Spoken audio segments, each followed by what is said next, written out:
Hey guys, it's Jem doing a quick full moon energy reading for you. So I'm using the Gaia Oracle. I had this card jump out and I'm going to do a fan spread today.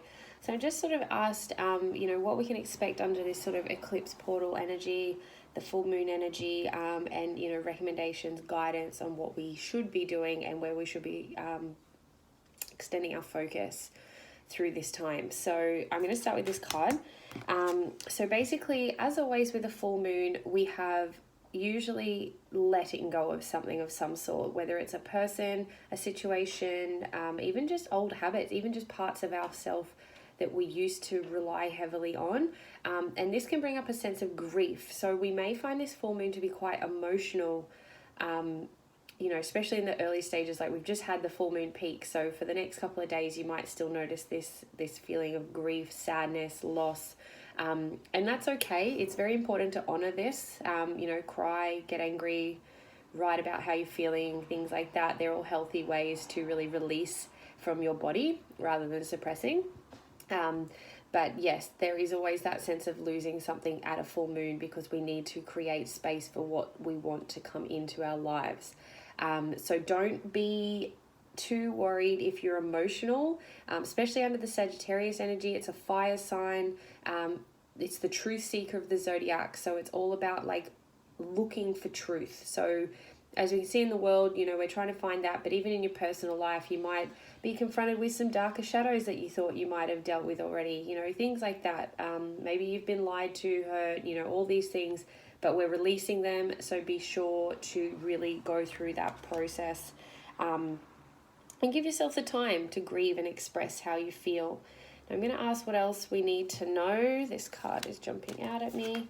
And we have peace. So basically, in order to receive the inner peace, we need to go through this loss. So dealing with the emotions is a beautiful thing because it leads us to this place of inner peace, this knowingness that we are on the right track. We are attracting the right things that are for our highest good. That leaving behind the old is not as scary as we feel it needs to be. And this number 26, so that's an 8. And 8 is all about forward movement. So, we're going to start seeing a lot of momentum under this full moon energy as well. But at the same time, we are going to experience that little bit of grieving before we can move into this state. But notice, I feel like it's going to be quite a quick process. So I don't feel like it's going to be a very painful thing, but it's just going to be a bit of a balance act between feeling peaceful and feeling those emotions for the next few days. But know this peace is coming. We're moving into things that bring us peace, that bring us more joy and happiness. We're not as involved as in drama and chaos because we're starting to see, as I said, with that truth seeker, there's bigger things going on that we've been yet to be shown. But once they start coming to light, we're like, oh, well, yeah, that's, I don't need to live in a way of that nature or whatever it might be. But that's kind of the gist I'm getting here. So know that the peace is coming. I'm going to get a couple more cards here. We have perception. So basically it is about watching your mind through this energy as well. Try not to be led by your emotions, I feel is the message here. Make sure that you are, really going sort of within and seeing things from a bigger perspective. Have you kind of acknowledged how you showed up in certain parts? Have you acknowledged that, things have had to happen to get this way? Looking at from different angles, if there's things that are unresolved between people, like rather than getting angry or seeking closure, come from their point of view. Like maybe they're going through healing as well and like they're not really sure how to deal with it, just like you haven't been in times. All these things, really start looking at things from all angles.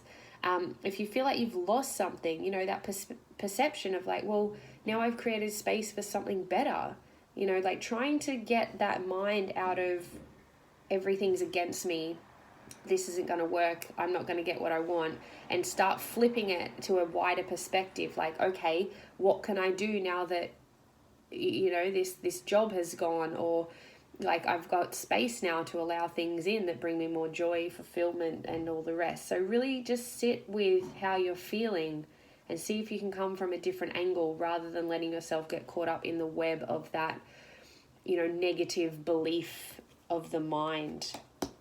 I'm going to go one more card. I'm just going to ask for what else we might be experiencing, what we can guidance. Let's see here. That one looks like it's jumping. Great. I don't know why I did a fan spread today. Yeah. And here we have the first thing that jumped out here, guys, is this 41. So 5, transformation. It's a time of transformation. And amethyst, that's the crystal resonant to your third eye chakra, which is your intuition. So this is saying it's a very intuitive energy, okay? We can't really get through this with logic alone. Again, don't be led by your emotions fully. Like, you will need some logic, but this is a very heart leading time. Okay, this is very much about trusting yourself, trusting how you're feeling, trusting that you know something better is coming, trusting you know that goal is coming to fruition. Like, you know, like your heart knows. And when you really sit and go, how would it feel if I had that in my life right now? That's the vibration, like, that's going out to the universe and bringing it closer to you. So take time out under this full moon energy. I feel like if I just recap quickly, if you get overwhelmed with your emotions, make sure you take the time out to kind of restore that inner peace. Trust your intuition. And if things are getting the better of you, try and sit with perspective. Okay? So that's pretty well what we can expect under this full moon eclipse energy portal. And this will carry on now for probably like another few weeks, but you'll notice it more so in the next few days. But again, don't deny any emotions that come up, because we have to let go of what's not serving so that we can create that space, and that will come with a sense of loss. So, you know, do the things that feel good and nurture yourself through that time, because that's going to bring you to that state of peace, which is going to create a more peaceful vibration, and that's going to bring more peace into your life. Kind of like, you know, surrender and let go of all that drama and chaos that doesn't really work for you, keeps you in that stuck, like, heavy energy. If things come to the forefront, try and see perspective, and even just seeing perspective on your next step. You know, like, if I rest now and honor these emotions, like, I can release and let go and create space. Like, look at the bigger picture. Try and come from a higher self, and use your intuition. Really trust the guidance and the visions and the feelings that you are getting, because that is aligning you to what is coming forward now that we've created space to allow it in. Okay, so I hope that was helpful for everyone, and happy full moon. But no, this just is a time of transformation, and it's going to come with a lot of clarity once we've kind of gone through this little bit of a wave. Okay, have a great full moon, guys. Thanks for listening. Let me know if it resonates, and if you need your own personal reading, let me know. Happy to book you in. Thanks.